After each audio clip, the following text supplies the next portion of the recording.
ជុំបិណ្ឌដល់ហើយបងប្អូនយើងអើយតោះយើងទៅលេងស្រុក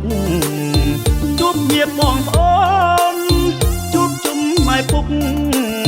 ចាំនៅឯស្រុករងចាំជួបមុខកូនយើងរៀបចង់ហាន់ជូនពុកនឹងម៉ែយេតាផងដែរនៅផ្ទាំងហៅព្រះកន្លងរួចយើងទៅវត្តធ្វើបុណ្យនឹងព្រះសង្ឃរៀបថ្វាភពផង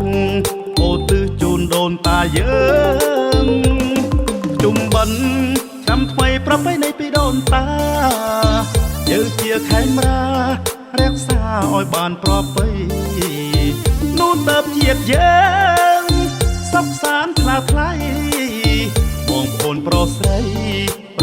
ជួបតែក្តីសុខ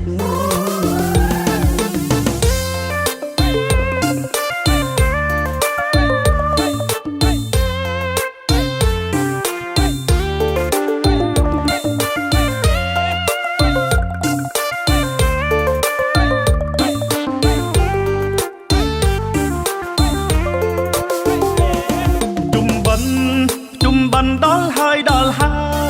យបងប្អូនយើងអើយតោះយើងទៅលេងស្រុកជួបញាតិបងប្អូនជួបជុំម៉ែពុកចាំនៅឯស្រុករងចាំជួបមុខកូនយើងរៀបចង់ហាន់ជូនពុកនឹងម៉ែយេតាផងដែរនៅផ្ទាំងហៅព្រះកន្លងរួចយើងទៅវត្តធ្វើបុណ្យនឹងព្រះសង្ឃរៀបថ្វាភពផងអូទិសជូនដូនតាយើងជុំបិណ្ឌឆ្នាំថ្មីប្រពៃណីពីដូនតាយើងជាខេមរារក្សាឲ្យបានប្រពៃនោះទៅជាតិយើងសុខសាន្តថ្លាថ្លៃបងប្អូនប្រុសស្រីជួបតែក្តីសុខ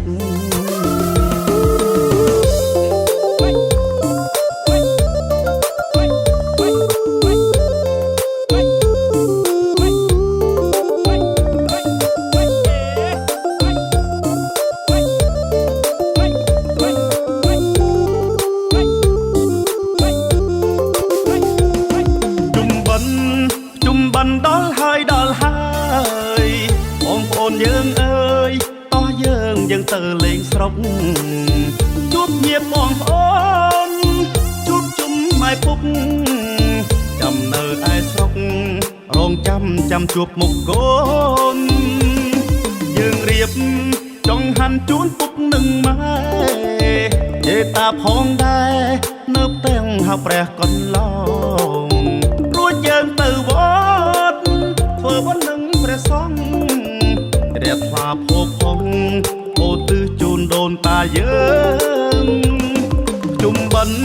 ឆ្នាំថ្មីប្រពៃណីពីដូនតាយើងជាខេមរារក្សាឲ្យបានប្រពៃនោះទៅជាតិយើងសុខសាន្តថ្លាថ្លៃបងប្អូនប្រុសស្រីជួបតែក្តីសុខ